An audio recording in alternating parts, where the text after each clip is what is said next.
séance avec Jean-Bernard Casal, qui va nous présenter donc les premières anesthésies en France à propos donc du 175e anniversaire. Cette thématique a fait l'objet d'une exposition récente, puisque Jean-Bernard a beaucoup travaillé, et on le remercie d'ailleurs d'un travail exceptionnel qu'il a fait quasiment tout l'été.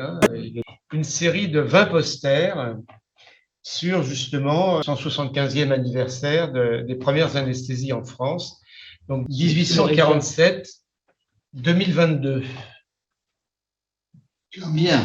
Puis un petit peu Exposition qui a été pas mal visitée et on s'est aperçu avec Dominique que beaucoup de jeunes ne connaissaient même pas les débuts de l'anesthésie, rien du tout, ils ont découvert cela. Donc, 20 posters. Alors, la méthode, comment je suis arrivé pour l'année 1847? Je suis parti de la base de données Gallica de la BNF, qui est une base extraordinaire, et j'ai cherché le mot éther sur toute l'année 1847. Bien, j'ai eu plusieurs milliers de réponses parce que non seulement il donne éther, mais il donne tout ce qui était où il y avait marqué été. Alors, il y a beaucoup de été dans les textes français. Donc, après, je me suis basé sur le site de la BU, de la BU Santé, du site du Char, et puis les livres de Marie-Thérèse Cousin et de Marguerite Zimmer pour les appareils, parce qu'elle a vraiment un détail sur les appareils. Puis, il y avait bien entendu mes comptes rendus personnels, mes documents personnels et l'Académie des sciences. Alors, 20 posters en format A0, ça a été fait en fer à cheval et 10 d'un côté, 10 de l'autre, et ça a eu beaucoup de succès. Diapo. Je commençais au départ pour les occasions mondiales dans l'ancien monde et dans le nouveau monde. Donc, je rappelle rapidement, mais vous connaissez tous le début de l'anesthésie, mais surtout la phrase de Velpeau célèbre en 1839. La douleur et le bistouri sont des compagnons inséparables. Éviter la douleur dans les interventions est une chimère qui n'est pas possible de poursuivre aujourd'hui. Fin pour l'ancien monde. Le nouveau monde, d'abord, les expériences de Long, qui fait de l'éther chez son ami, mais c'est un petit médecin de campagne, il n'a pas compris ce qu'il faisait et il ne l'a pas publié et surtout, il passait pour un sorcier vis-à-vis de sa population locale. Donc, il ne le publiera que 4 ou 5 ans après la première anesthésie de Morton. Et puis, Horace Wells, qui lui avait bien compris tout ce qui se passait, mais son expérimentation à Boston a été fausse parce que le gars était résistant et c'était du protoxyde d'azote, il n'a pas arrêté.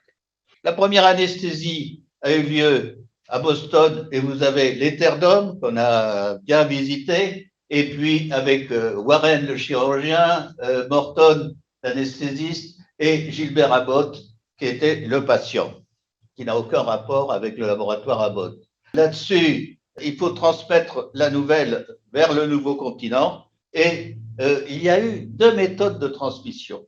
La première méthode, c'est l'officielle, qui s'est passée à peu près 6 semaines après, où par bateau, on envoie des émissaires à Londres, notamment une lettre d'un ami, la lettre de Bigelow, tout ça s'est envoyé avec des émissaires et surtout un neveu de Warren qui va amener les appareils et les conditions dans lesquelles il faut les faire. C'est en Angleterre, ce qui fait que l'anesthésie en Angleterre s'est développée immédiatement et avec des bonnes consignes. Et ce sont eux qui ont publié le plus rapidement dans les journaux anglais. En France, c'est un Américain qui fait ses études de perfectionnement à Paris et il reçoit une lettre de son maître John Ware, qui est chirurgien à l'hôpital de Boston, qui lui dit « Félicitations, vous êtes accepté comme médecin, vous êtes reçu à votre thèse. » Et une autre nouvelle, il y a l'anesthésie à l'éther. Et ça, vraiment, ça marche, j'ai vu, etc. Et il explique. À ce moment-là, Brewster va voir Jobert de Lamballe et lui propose de faire l'anesthésie. Et la première anesthésie a lieu à Saint-Louis, dans le service de Jobert de Lamballe, mais c'est un échec parce que Brewster a conçu un appareil bricolé et il n'y a pas eu suffisamment de quantité d'éther.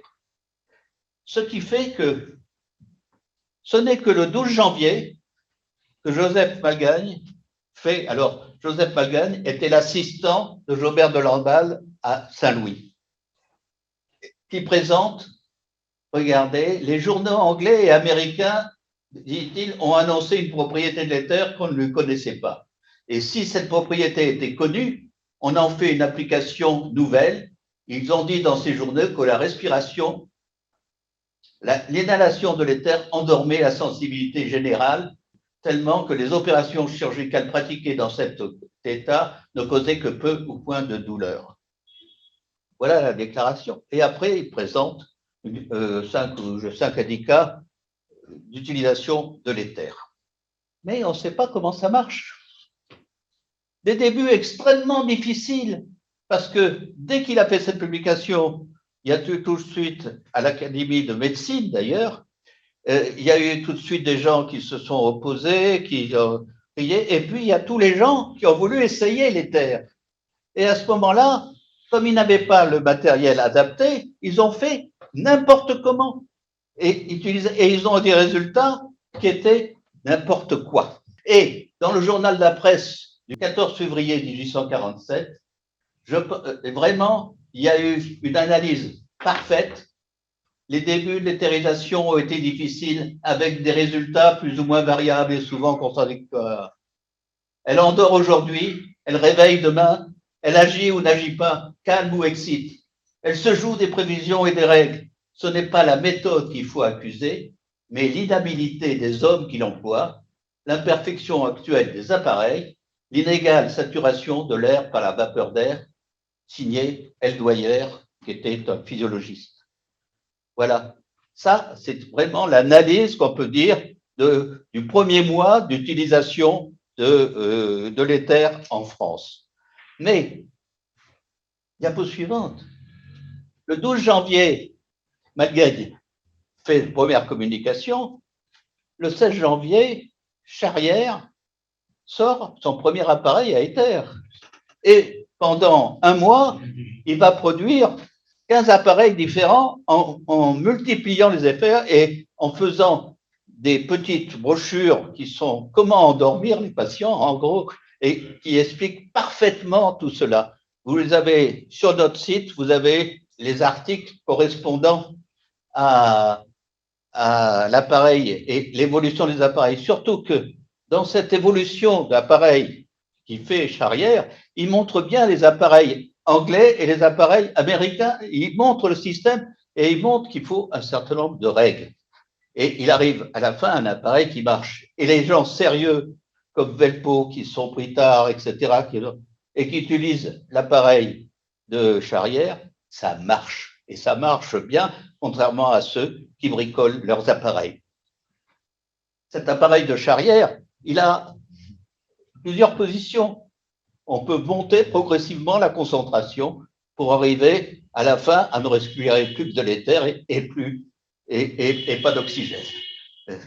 Voilà. Alors, l'UR, quel concurrent direct, va faire son appareil. Et puis, je vous présente des appareils particuliers, dont celui d'Amédée Bonnet de Lyon, qui représente un masque. C'est le premier appareil avec masque. Odo a fait aussi ça avec le nez, mais c'est la copie de l'appareil de Charrière.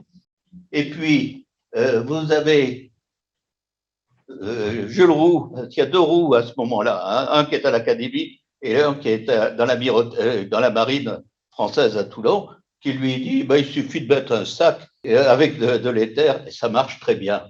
Et c'est très bien pour les enfants.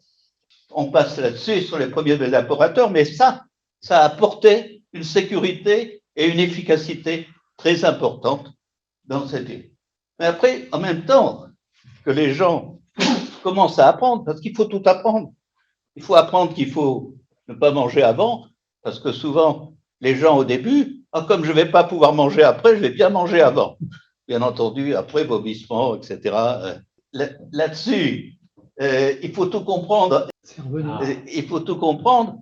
Et les premiers essayent sur eux-mêmes et décrivent tout aux académies en détail comment on a l'effet de l'éther. Les médecins, tous les médecins se sniffent de l'éther. Et quand on va essayer sur un patient, on se sniffe tous de l'éther ensemble, avant de l'essayer sur le patient. Il y en a même qui sont devenus complètement accros à l'éther, qui en respirent plusieurs fois par jour. Bon, c'est des hétéromanes. Il faut tout comprendre. Il y a des expériences animales qui montrent que le sang devient bleu. Donc, ils disent, l'anesthésie, c'est une asphyxie. Et alors, il y a une grande bataille sur cette histoire. Tout ça, c'est parce qu'ils respiraient pas d'oxygène. Pourquoi ils étaient bleus? Donc, Velpeau, Laugier, Roux affirment le contraire. Et la preuve viendra bien plus tard avec Claude Bernard pour démontrer bien qu'il y a plein d'arguments qui vont contre l'asphyxie. Ensuite, il y a toutes les expériences de neurophysiologie qui sont faites en même temps. Et à l'Académie des sciences, vous avez dans la même séance 5, 6 personnes qui parlent de physiologie, qui font ça. Il y a, comme dit un éditorialiste, si la France n'a pas découvert l'anesthésie, c'est à la France qu'on doit son développement physiologique. Alors, les communications scientifiques, pour vous montrer la floraison dans les 6 premiers mois, bulletin de l'Académie royale, 107 communications. En définitive, c'est jusqu'en juillet à peu près, juin, juillet, puis après ça reprend en novembre. 107 communications, donc 94 sur l'éther. 146 communications pour l'Académie des sciences, dont 128 sur l'éther. Et puis, dans les principales revues médicales, vous avez l'Union médicale, 44 articles, la Gazette médicale, 143 articles. Et vous avez la polée médiatique. Là, je vous en ai mis que 1, 2, 3, 4, 5, que 18. Mais j'aurais pu vous en mettre 36 titres de journaux. Celui que je préfère quand même, c'est le journal des coiffeurs. Hein, journal des coiffeurs, où ils expliquent complètement tout ce qui se passe dans l'anesthésie depuis le début. On voit que c'était une conversation de coiffeurs. Dès le François Majadi explose en disant « Mais qu'est-ce que c'est que tous ces chirurgiens et toute cette folie médiatique? C'est insupportable, vous faites n'importe quoi, vous n'avez pas d'expérimentation, et puis vous plongez les malades dans un état d'ivresse, car ce n'est pas autre chose qu'un état d'ivresse, que la substance soit inspirée ou prise en boisson, peu importe. » Et puis rajoute à un moment, qu'un malade souffre plus ou moins, c'est une chose qui intéresse l'Académie des sciences. L'éthérisation, c'est une idée qui pénètre mal, les gens l'acceptent très facilement, mais même le professeur Jean Soule de Lyon, alors qu'il était voisin des Baudets, proclame en 1850 « L'anesthésie va tuer la chirurgie, car on enlève aux chirurgiens cette grande faculté qu'il estime être la sienne, de soutenir de la voix et du geste le malade, cette fois endormi et sans défense. » C'est extraordinaire. Et en 1850, dans le livre de Buisson, qui est une Bible à cette époque-là, il y a tout un chapitre qui fait plus de 50 pages pour réfuter tous les arguments contre l'anesthésie. Mais il faut dire que, à partir d'avril-mai, ça y est, l'anesthésie est introduite en France. Les premiers dessins, 16 février, premiers dessins humoristiques. Tout à l'heure, Athanas nous a présenté des gens, ça ne marchait pas pour endormir. Regardez, Pachot emploie de l'éther, le dernier, on prend la bourse pendant qu'on fait respirer de l'éther. Mais ce que je préfère, c'est utiliser l'éther avec le PAL, en Turquie. On trouve assez peu d'autres dessins humoristiques en 1847. En Angleterre, il n'y a que celui-là. Il respire de l'éther parce que sa femme est acariâtre. Et puis, il y a le chloroforme est arrivé. Voilà, on m'a coupé les 2 jambes parce que j'étais sous éther. Il a dit, moi, on m'a coupé la bourse parce que j'étais sous chloroforme. Bon, là, il y a de la poésie. Et j'ai retrouvé, grâce à Marie-Thérèse Cousin, parce qu'il y avait une petite strophe dans son livre, j'ai retrouvé, sa référence était bonne, mais pas la bonne page dans l'Union médicale. Et j'ai trouvé cette ode à l'éther, et je me permets de vous la lire, parce qu'elle représente vraiment l'esprit de l'époque. Jamais victoire ou cataclysme n'ayez plus d'émotion en France, dans le journalisme, que cette étrange altercation. Grâce à l'éther dont il s'enivre, l'homme ne craint plus la douleur, dès que par ce fluide il est ivre, tout est plaisir, tout est bonheur.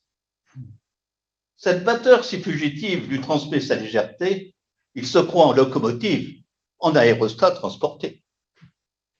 Au bruit de cette découverte, l'art de guérir est en émoi, tout médecin à la bouche ouverte fait l'expérience sur soi. Il décrit tout l'état d'esprit.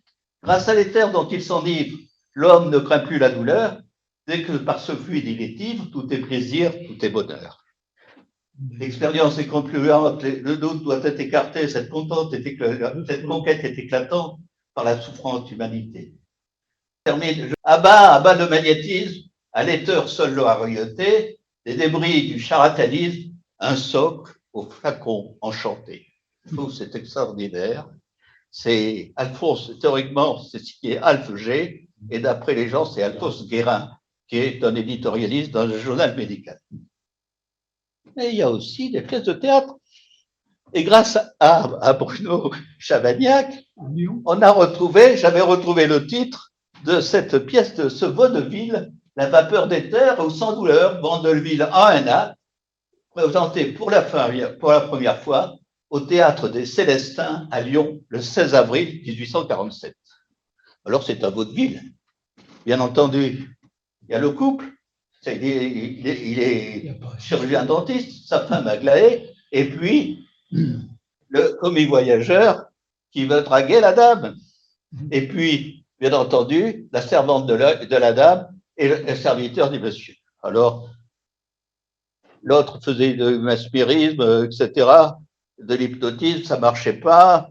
Puis après, il respire de l'éther, il s'aperçoit qu'il s'endort. Et puis, à ce moment-là, le dragueur arrive et voit la femme. Lui, il dormait, et puis en se réveillant, il se dit, mais je sens son odeur, qu'est-ce qui se passe? Donc, il met sous hypnotisme d'abord la servante de sa femme, puis, et il apprend que l'autre est un postiche, un dentier, etc.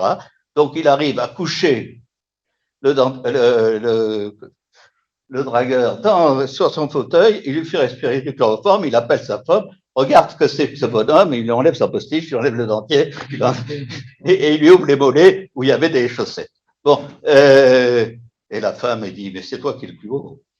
Voilà. Alors, malheureusement, je n'ai pas les chants, mais j'aimerais bien faire jouer cette pièce un jour à l'ASFAR, au congrès de l'ASFAR. Bien. Je passe sur la bataille des priorités, mais elle s'est passée à Paris et aux USA.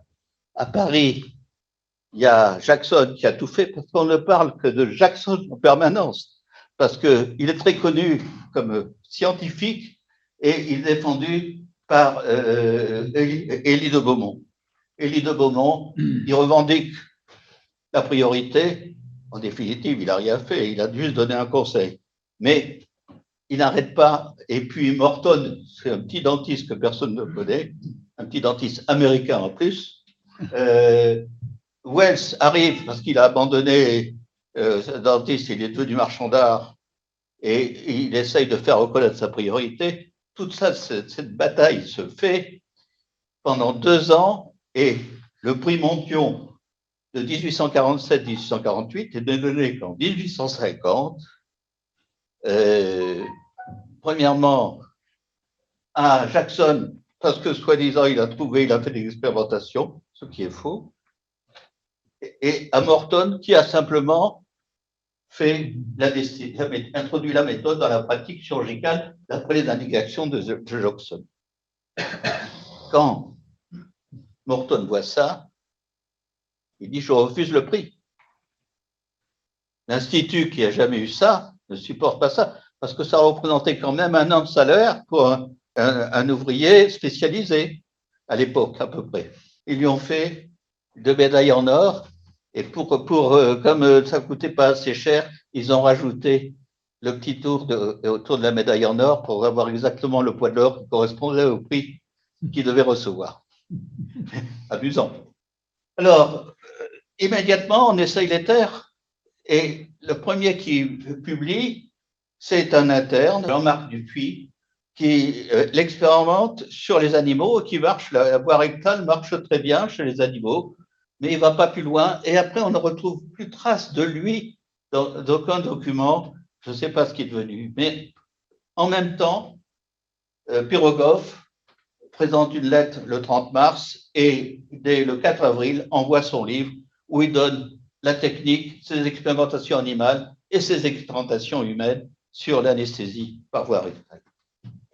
Alors, l'éther, merveilleux, c'est la panacée. L'éther, c'est la panacée. On arrose les fous à Dole avec de l'éther pour leur faire retrouver la santé. On traite par l'éther les épilepsies. Il y en a qui disent que ça marche. On traite les névralgies oculaires. Il y a eu des cas positifs. On traite les méningites cérébrospinales. Et puis, on fait aussi tétanos, rage, choléra.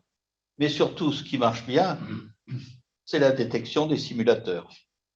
Et cette technique d'anesthésie pour détecter les simulateurs sera employée encore pendant la guerre de 14-18. Diapositive suivante. Ça y est, c'est la fin. 4 novembre 1847, Simpson découvre le chloroforme. Vous connaissez tous qu'il essayait avec ses copains les produits différents. Et un jour, un pharmacien lui a donné du chloroforme. Il l'essaye avec ses copains et sa femme les retrouve dans cette position. Cette image est célèbre après. Et immédiatement, il essaye sur les femmes. Il dit, j'ai trouvé l'anesthésique. Et le 15 novembre, son premier article qui est là. C'est publié le 15 novembre, ça arrive en France. Le 23 novembre, Cédillo fait une première série et il fera 45 malades entre le 23 novembre et le 15 décembre. Et il l'a publié à l'Académie de médecine. Et voilà, immédiatement, les fabricants font les appareils et les deux là sont au Musée d'histoire de la médecine de Paris. Et il y a deux modes opératoires. Celui de Simpson, où c'est simplement avec un mouchoir imbibé de chloroforme, et la reine Victoria sera endormie comme ça, l'anesthésie à la reine. Et puis celui de Johnson qui dit attention, avec le chloroforme, il faut avoir des concentrations qu'on peut monter progressivement. Voilà.